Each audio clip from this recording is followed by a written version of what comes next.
20 minutos, con el patrocinio de Liuna, local 183. Feel the power. ¿Qué tal, amigos? Bienvenidos a 20 minutos, las noticias de Canadá y el mundo en tu idioma en 20 minutos. Yo soy Diana Lora y te traigo las informaciones de este viernes 1 de agosto. Y señores, finalmente este viernes entraron en vigor los aranceles del presidente Trump contra Canadá. No hay un acuerdo comercial y en la entrega de hoy vamos a traer todas las reacciones, empezando por la del primer ministro Mark Carney. Pero también vamos a hablar de temas migratorios con la experta Vilma Filici. ¿Puede el premier Doug Ford dar permisos de trabajo de manera unilateral, como amenazó al gobierno federal hace unos días? Lo responderá Vilma Filici en la entrega de hoy, pero por supuesto vamos a empezar con el tema de los aranceles.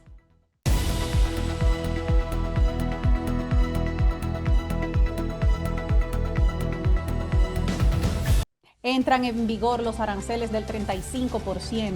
El presidente de Estados Unidos, Donald Trump, firmó la noche del jueves una orden ejecutiva que eleva desde hoy sus aranceles sobre Canadá al 35% sin que se haya materializado un acuerdo comercial entre ambos países. Trump también firmó una orden ejecutiva que impondrá nuevos aranceles a una amplia gama de socios comerciales de Estados Unidos que entrarán en vigor en 7 días. La orden mantiene su arancel base recíproco del 10% con tasas más altas para otros países que aún no han firmado un acuerdo comercial con ese país.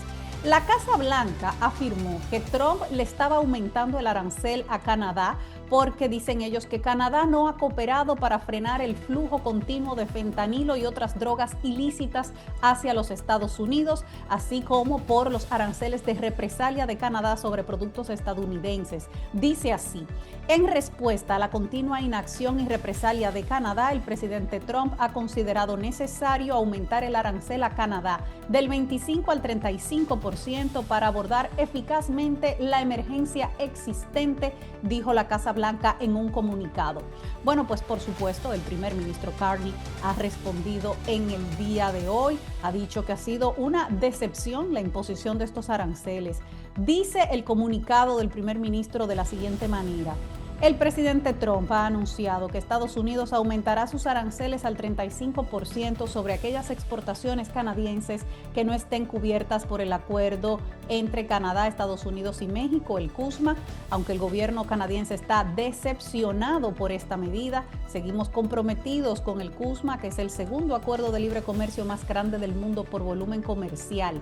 Dice el primer ministro, la aplicación del CUSMA por parte de Estados Unidos significa que el tipo arancelario medio de Estados Unidos sobre los productos canadienses sigue siendo uno de los más bajos de todos sus socios comerciales. Sin embargo, otros sectores de nuestra economía, como la madera, el acero, el aluminio y los automóviles, se ven muy afectados por los aranceles y los derechos aduaneros de Estados Unidos. En el caso de esos sectores, el gobierno canadiense tomará medidas para proteger los puestos de trabajo, invertir en nuestra competitividad industrial, comprar productos canadienses y diversificar nuestros mercados de exportación. Y luego Carney entonces se refiere al argumento de Donald Trump para justificar estos aranceles contra Canadá, el tráfico de fentanilo. Dice así: Estados Unidos ha justificado su última medida comercial basándose en el flujo transfronterizo de fentanilo, a pesar de que Canadá solo representa el 1% de las importaciones de fentanilo de Estados Unidos y ha estado trabajando intensamente para reducir aún más estos volúmenes. El gobierno de Canadá está realizando inversiones históricas en seguridad fronteriza para detener a los traficantes de drogas, desarticular las bandas transnacionales y poner fin al tráfico de migrantes. Estas inversiones incluyen miles de nuevos agentes de policía y de seguridad fronteriza, vigilancia aérea, operaciones de inteligencia y seguridad y la legislación fronteriza más estricta de nuestra historia. Y tiene razón el primer ministro Mark Carney. Canadá complació prácticamente en todo lo que le pidió a Estados Unidos con el tema de fentanilo, hasta nombraron un zar del fentanilo. Y este argumento se ve muy flojo por parte del presidente Donald Trump, dado que el flujo de fentanilo por la frontera sur de ese país, léase entre México y Estados Unidos, es mucho más grande y sin embargo Con México fue más condescendiente y le dio una extensión del plazo para las negociaciones de 90 días que no le concedió a Canadá, donde el tráfico de fentanilo es muchísimo menor.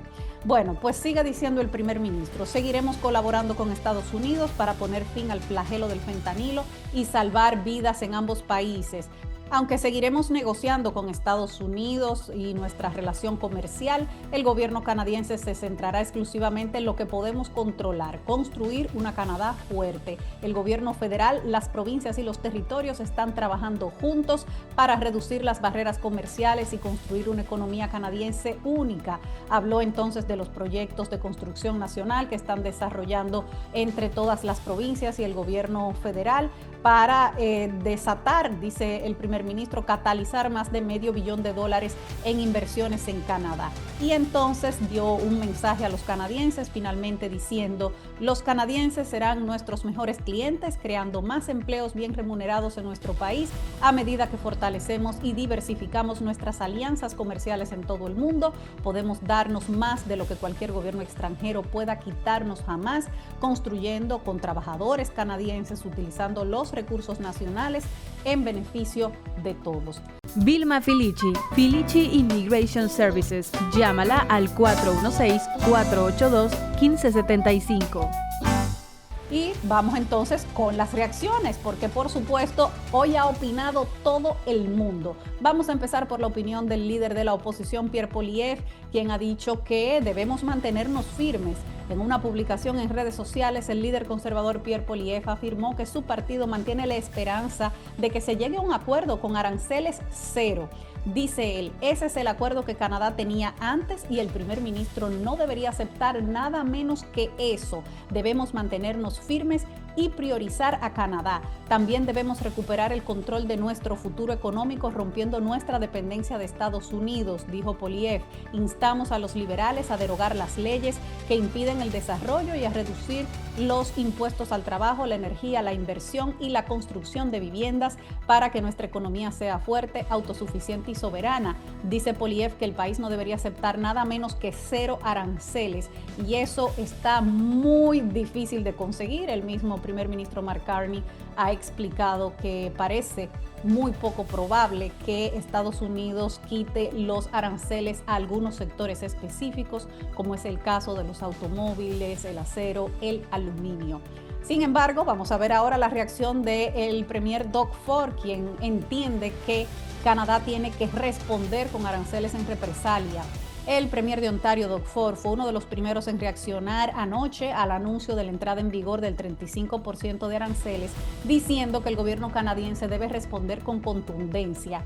Dijo, Canadá no debería conformarse con nada menos que el trato correcto. Ahora no es el momento de dar la vuelta, necesitamos mantener nuestra posición. El aumento de los aranceles estadounidenses al 35% es preocupante, especialmente con los aranceles aún en vigor sobre el acero, el aluminio, los automóviles, la silvicultura y ahora el cobre. Mientras Canadá continúa beneficiándose de cero aranceles en todos los comercios que cumplan con el acuerdo de CUSMA, que representa más del 90% de nuestras exportaciones, necesitamos hacer todo lo que esté a nuestro alcance para proteger a los trabajadores, las empresas y las comunidades del impacto de los aranceles. El gobierno federal necesita contraatacar con un arancel del 50% sobre el acero y el aluminio estadounidense. Ahí está la opinión del premier Ford. Vamos a ver ahora lo que opinan los empresarios. La Cámara de Comercio canadiense considera que vale la pena dedicar un poco más de tiempo a elaborar el acuerdo adecuado, un trato adecuado que genere beneficios duraderos. Sin embargo, el mismo grupo también considera que las empresas de Canadá y Estados Unidos necesitan urgentemente más certeza. También habló la Federación Canadiense de Empresas Independientes, que afirma que es mejor no llegar a un acuerdo ahora que hacerlo mal.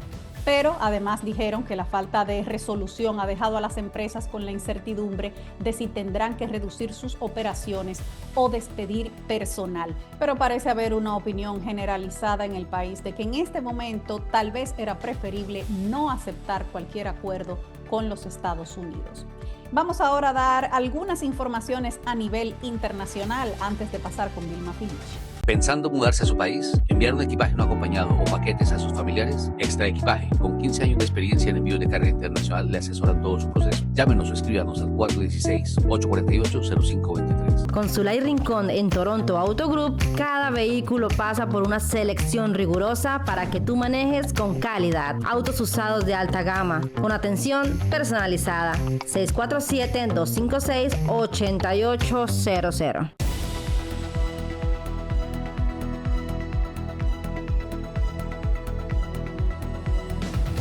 Trump ordena movilizar submarinos nucleares. El presidente de Estados Unidos, Donald Trump, anunció este viernes que ordenó el traslado de 2 submarinos nucleares en respuesta a las declaraciones del expresidente ruso Dmitry Medvedev. Dijo: he ordenado el despliegue de 2 submarinos nucleares en las regiones apropiadas por si acaso estas declaraciones insensatas e incendiarias van más allá. Las palabras son muy importantes y a menudo pueden tener consecuencias imprevistas. Espero que este no sea uno de esos casos, dijo Trump en las redes sociales. Es que Trump y Medvedev, vicepresidente del Consejo de Seguridad de Rusia, intercambiaron indirectas en los últimos días después de que Trump adelantó el ultimátum a Rusia para poner fin a la guerra en Ucrania, bajándolo de 50 a 10 días. Moscú, que ha establecido sus propios términos para la paz en Ucrania, todavía no ha dado señales de que vaya a cumplir con ese plazo de Donald Trump. Bueno, pues el lunes Medvedev acusó a Trump de participar en un juego de ultimátums y le recordó que Rusia posee la capacidad de ataque nuclear de la era soviética como último recurso, después de que Trump le dijera al propio Medvedev que cuidara sus palabras.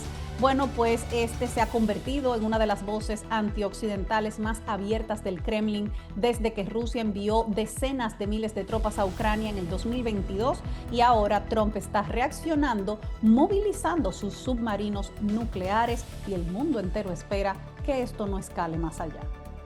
Por otro lado, amigos, el humo de los incendios forestales de Canadá está arropando ciudades de Estados Unidos. El humo de los incendios forestales canadienses ha generado alertas de calidad del aire en el medio oeste de los Estados Unidos, convirtiendo a Chicago y a Minneapolis en 2 de las ciudades más contaminadas del mundo en este momento. Modelos informáticos y satélites muestran que el humo se originó en Saskatchewan, Manitoba y el extremo oriental de Alberta, el este de Dakota del Norte, Minnesota, Wisconsin, Illinois y también Iowa presentaron condiciones nubladas en parte debido a los incendios forestales canadienses. Chicago y Minneapolis son las únicas ciudades de Norteamérica que figuran en la lista de las 10 ciudades con peor calidad del aire publicada en el día de hoy por la plataforma suiza EcoAir. Minneapolis ocupaba el segundo lugar y Chicago el tercer lugar esta mañana, solo superadas por la capital de la República Democrática del Congo. Las imágenes publicadas por usuarios de las redes sociales muestran un humo tan denso que los edificios de la ciudad de Chicago apenas son visibles. De hecho, ayer Chicago fue la ciudad más contaminada del mundo durante algunas horas y se debió a este mismo motivo, al humo de los incendios forestales provenientes de Canadá. Y también en el plano internacional, señores, Bukele ha logrado la aprobación de la reelección indefinida en El Salvador por grupos de derechos humanos porque permite detenciones masivas sin orden judicial. Ahora sí hacemos una breve pausa y al regreso tendremos con nosotros a la experta en temas migratorios, Vilma Filici.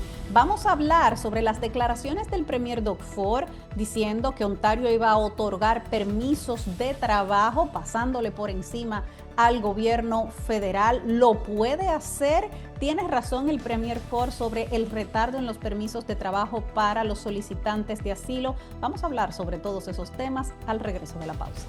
Vilma Filici, Filici Immigration Services. Llámala al 416-482-1575.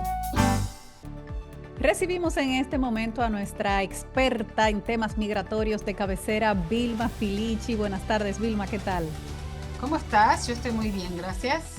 Bueno, y te he convocado por un tema que ha sido noticia en los últimos días. La amenaza que hizo el Premier Doug Ford de otorgar de manera unilateral a la provincia de Ontario permisos de trabajo porque dice él que el gobierno federal se tarda muchísimo y se refirió específicamente al caso de los solicitantes de asilo que según él se pueden pasar hasta 2 años esperando a que le den un permiso de trabajo y mientras tanto consumiendo la salud, la educación, bueno, todos los servicios y recursos que le brinda el Estado canadiense y la provincia de Ontario. ¿Qué tanto de cierto hay en este reclamo del Premier Doug Ford? Bueno, primeramente, la provincia no puede unilateralmente otorgar permisos de trabajo porque la responsabilidad de inmigración, la Constitución canadiense se la da al gobierno federal, y después hay una sección que dice que si tienen un acuerdo las provincias con el gobierno federal pueden también seleccionar sus propios inmigrantes para la provincia. Entonces, si el Premier quería hacer esto de dar permisos de trabajo, tiene primero que tener un acuerdo con el gobierno federal, ¿ok? Pero ya sabemos que después cambió de idea y dijo que no lo iban a hacer, que está dispuesto a ayudar. Ahora, una cosa que sí me preocupó muchísimo de lo que dijo en la conferencia de prensa es esta cuestión de que los refugiados tienen que esperar 2 años para poder obtener el permiso de trabajo. Los refugiados tienen un permiso de trabajo en 3 meses desde el momento que pidieron refugio. Hay un proceso, se llenan los formularios, se envían, tienen una entrevista con un oficial de inmigración para ver si son elegibles para presentar su caso ante el Consejo de Refugiados, y ese mismo día, en algunos casos, les están dando el permiso de trabajo en las manos. Si se han hecho los exámenes médicos, es un permiso de trabajo abierto, que pueden trabajar donde quieran. Si no se han hecho aún los exámenes médicos por una cuestión de prevenir una epidemia, contagios, etcétera, no les permiten trabajar. El permiso de trabajo dice no puede trabajar ni con niños, ni con alimentos, ni en salud. Pero tienen ese permiso a los 3 meses de haber pedido refugio. Ahora, otra cosa que dijeron en la conferencia de prensa es que tenés a los refugiados en las esquinas de ciertas intersecciones donde los empleadores los van a buscar y les pagan cash, entonces no entra dinero de impuestos porque están siendo pagados cash, en bla, bla, bla, bla. Esto también es totalmente incorrecto. Sí es cierto que hay personas en esquinas, en distintas zonas de la ciudad, donde los empleadores lo van a buscar y los llevan generalmente es para trabajar en construcción. Pero estas personas son personas que se encuentran indocumentadas y tienen toda la razón del mundo. O sea, sí, deberían darles un permiso de trabajo, pero más aún, se les debería regularizar el estatus para que puedan pagar impuestos. Pero, o sea, no sé quién le ha dado este brief a nuestro Premier, pero la mayoría de las cosas que dijo en esa conferencia con respecto a los refugiados es totalmente errónea. También dijo que están usando los shelters y los hoteles y welfare y esto y el otro. La mayoría de los refugiados que nosotros vemos, por lo menos, son personas que tan pronto como pueden empiezan a trabajar y quieren trabajar. Y son personas que están rentando su propio departamento, o sea, se están estableciendo en el país. Entonces, o sea, me pareció un poquito amarillento, no sé si en español también se dice amarillista. Amarillista. Ya, esta conferencia de prensa. Y lo que me molesta muchísimo es que da esta percepción de que los refugiados vienen a abusarse del sistema, cuando no es cierto. O sea, y si sale de la boca del Premier, o sea, obviamente hay muchas personas que lo van a creer. Sí, claro. Él también lo decía en el sentido de que él entiende que sí, que quieren trabajar, pero que es por culpa del gobierno federal que no pueden trabajar. Y lo que tú estás explicando es que no es este segmento de la población, no son los solicitantes de asilo los que se pasan muchísimo tiempo para obtener un permiso de trabajo, que ese permiso llega relativamente rápido. Rapidísimo. O sea, si estás haciendo un LMIA, por ejemplo, te tarda, entre que sacas el LMIA y el permiso de trabajo, puede tardar 9 meses, ¿ok?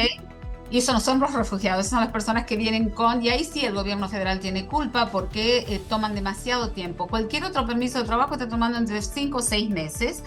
Las extensiones dentro del Canadá también están tomando de entre 5 y 6 meses y por eso el gobierno federal ahora les permite que tan pronto como una persona hace una solicitud de permiso de trabajo, si está cambiando de compañía, pueden empezar a trabajar, right? Entonces, no sé a qué ha querido llegar nuestro premier con esta información, pero está totalmente errada. Por otro lado, esta semana Inmigración, Refugiados y Ciudadanía de Canadá hizo un anuncio. Dijeron que a partir de ahora las cartas de rechazo a las solicitudes migratorias van a incluir las notas del agente que haya procesado la solicitud con los motivos de ese rechazo. Si nos puedes explicar cómo era que esto funcionaba hasta este momento y por qué este paso es importante, ¿qué es lo que cambia? Ok, en realidad no dijeron que iban a dar las razones y las notas de cada tipo de solicitud, solamente estaban hablando de los permisos temporales, que son permisos de visitantes, permisos de estudio y los permisos de trabajo.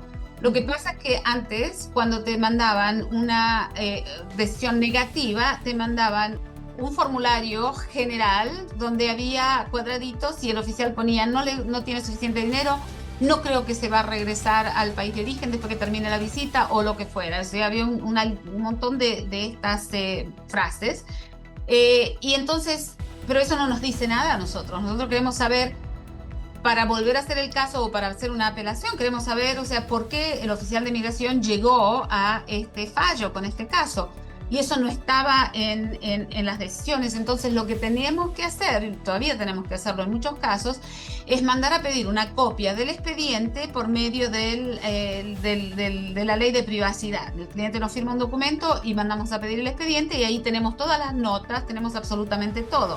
Lo que sucedió es que, ahora no me acuerdo el porcentaje exacto, pero el pedido de estos documentos, de estos expedientes, subió más del 80%. Entonces hay un backlog tremendo cuando vos estás pidiendo un expediente que querés ver qué sucedió. A veces llegan en un par de meses, otras veces no te llegan por un año. Entonces eso es lo que están tratando de evitar, que se continúe pidiendo estas copias para poder seguir trabajando. El problema es que nosotros hemos visto algunas de estas cartas con lo que ellos dicen la explicación del oficial. No es mucho más de lo que nos mandaban antes. Nos están mandando la misma carta. Ah, bueno. Después dice, por ejemplo, ayer vi uno que dice, aparte de decir, no creemos que te vas a volver a tu país después de la visita, tienes demasiada familia en Canadá. Y después abajo dice, estuviste en Canadá anteriormente y te quedaste más del tiempo que te dimos la visa. No es suficiente. Queremos ver cómo racionalizó el oficial el caso para llegar a esa conclusión. Ahora, por ejemplo, esto solamente ahora lo están haciendo, esperemos que mejoren, right? Con los casos temporales, pero por ejemplo los casos de razones humanitarias y de compasión. Tú mandas un argumento de 25, 30 páginas y montones de documentos para probar el caso y recibís una carta, la misma, o también una carta general donde te dicen un oficial de inmigración revisó tu caso y decidió no aprobarte, punto, y se terminó la historia. Entonces ahí también tenés que mandar a pedir una copia, o tenés que escribirle al oficial y decirle, por favor, mándame una copia de las razones por las cuales negaste el caso, para entender por qué lo negaste. Porque no sabemos si podemos apelar, y para eso todavía no están mandando las razones. Bueno, ellos prometieron en ese mismo comunicado que aunque empezaban con ese grupo, con el grupo de los solicitantes de permiso de trabajo, de permiso de estudios y extensiones de visas temporales, pensaban agregar otros grupos en el futuro. O sea que puede que entre el de razones humanitarias más adelante. Pero no entiendo por qué no lo están haciendo ahora, porque el oficial tiene que escribir las razones por las cuales negó el caso, tiene que ser parte del expediente. Claro. Entonces, ¿por qué no lo incluyen directamente? Bueno, pues aunque no sea mucha información como tú estás explicando, es un poquito más de información que la que se daba antes para saber los motivos por los cuales una solicitud ha sido rechazada. Bueno, Vilma, muchísimas gracias por compartir estos temas con nosotros. Gracias por la invitación. Bye bye. Y ya para finalizar, vamos a ver lo que nos espera mañana en el clima en las principales ciudades del país. Mañana en Toronto estará soleado, temperaturas entre 28 y 16 grados, muy similar en Ottawa, también cielos despejados, temperaturas entre 28 y 15, soleado también en Montreal con temperaturas entre 26 y 18 grados, en Vancouver también soleado, temperaturas entre 23 y 15 y en Calgary lluvias pronosticadas con temperaturas entre 23 y 14 grados. Hasta aquí las informaciones de hoy, gracias por acompañarnos en 20 minutos. Yo soy Diana Lora y como siempre me despido de todos ustedes recordándole a esa comunidad latina que unidos somos más fuertes, juntos somos más. Los espero la próxima semana.